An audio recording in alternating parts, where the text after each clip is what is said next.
Good evening and welcome to TiVi Tuần-san News of the Week. My name is Emma Doe. And what's making headlines this week? Vietnam detains 2 bloggers for posting anti-state comments.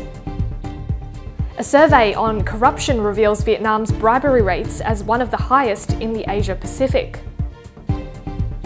And an American admits to lying about being a prisoner of war in the Vietnam War.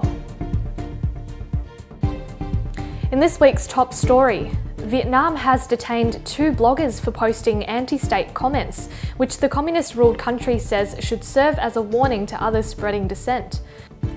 State media reports 55-year-old Bùi Hiếu Võ and 24-year-old Phan Kim Khanh were arrested by police for posting what authorities described as fabricated and malicious content aimed at spreading propaganda against Vietnam. Despite sweeping reforms in Vietnam's economy and increasing openness towards social change, the Communist Party retains tight media censorship and zero tolerance for criticism. Khanh reportedly manages 2 blogs, 3 Facebook pages and 2 YouTube channels.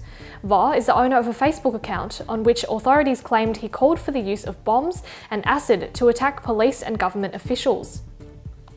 The government has also said that both bloggers worked with the United States-based Viet Tân, also known as the Vietnam Reform Party, which Hanoi has declared a terrorist group. 9 men have been sentenced to death for drug trafficking by a local Vietnamese court. According to state-run Tvts newspaper, the court in Hòa Bình province also sentenced 9 others to life imprisonment. The remaining 4 members of the drug ring received between 17 to 20 years in jail. Their crime was trafficking close to 500 kilograms of heroin from Laos through Vietnam to be sold in China.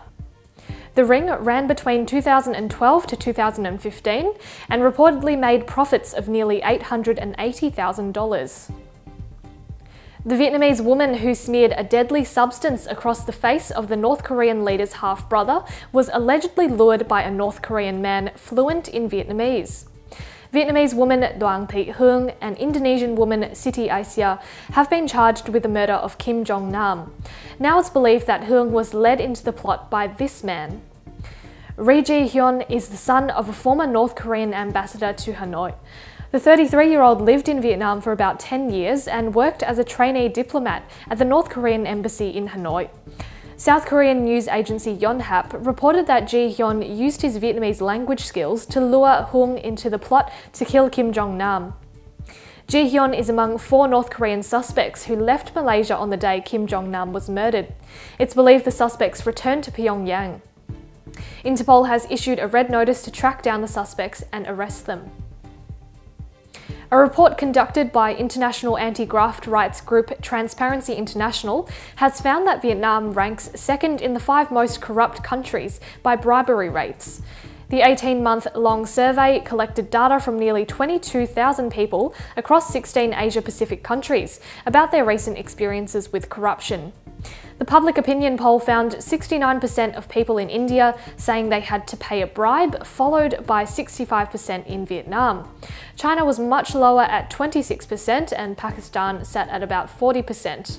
Japan had the lowest incidence of bribery at 0.2%, while South Korea also fared well at a mere 3%. Of the 16 countries surveyed, people in Vietnam were the most negative about the situation in their country. About 60% of Vietnamese surveyed felt their government was doing a poor job of combating corruption. Indonesia has nabbed 13 Vietnamese fishing vessels suspected of trawling in its waters on Tuesday. According to the Jakarta Post, 13 boats flying Vietnamese flags were arrested during a routine patrol in the eastern part of the Natuna Sea.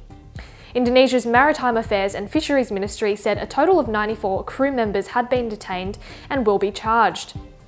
Their penalty carries a maximum sentence of 6 years in prison and a fine equivalent to 1.95 million Australian dollars. Meanwhile, Cambodian authorities announced earlier this week that it had arrested 16 Vietnamese nationals for trawling in shallow Cambodian waters. Marine police seized 3 boats and detained 16 Vietnamese people accused of using the illegal fishing method. According to Cambodian law, trawling in shallow waters that's less than 20 meters deep or using electrified nets, as many trawlers do, are crimes that carry prison time. Critics have argued the practice is environmentally catastrophic, destroying breeding grounds and endangering turtles and fish. Tons of harvested crops were wiped away and close to $17,000 in damages racked up after 3 drunken men opened the gates of a reservoir in Vietnam.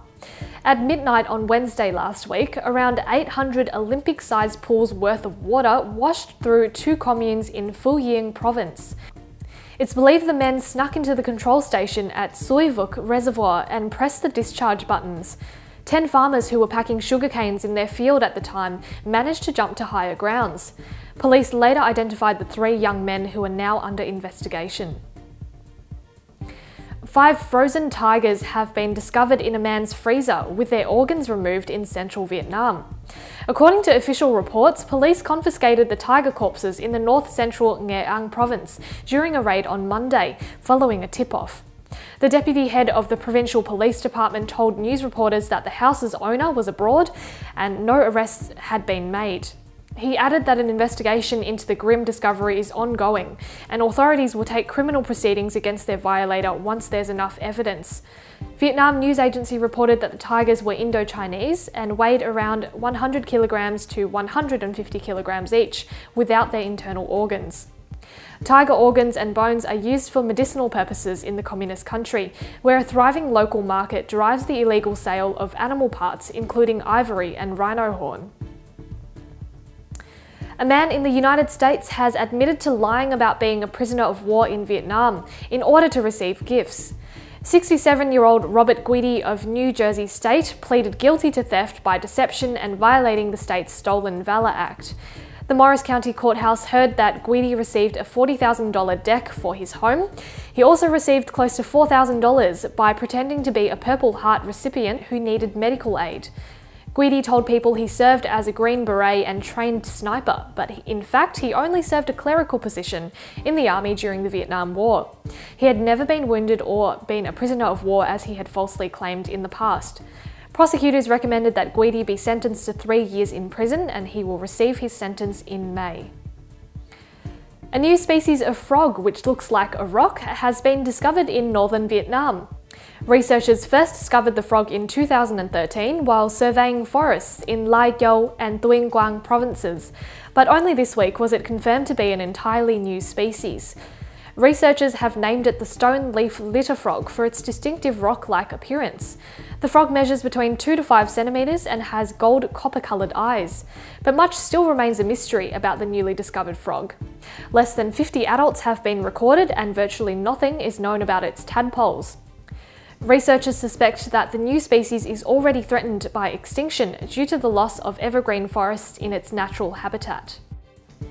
That's all from TiVi Tuần-san News of the Week. For more stories, you can follow TiVi Tuần-san at tvtsonline.com.au and Facebook at TiVi Tuần-san. I'm Emma Doe, thank you so much for watching, and I look forward to your company at the same time next week.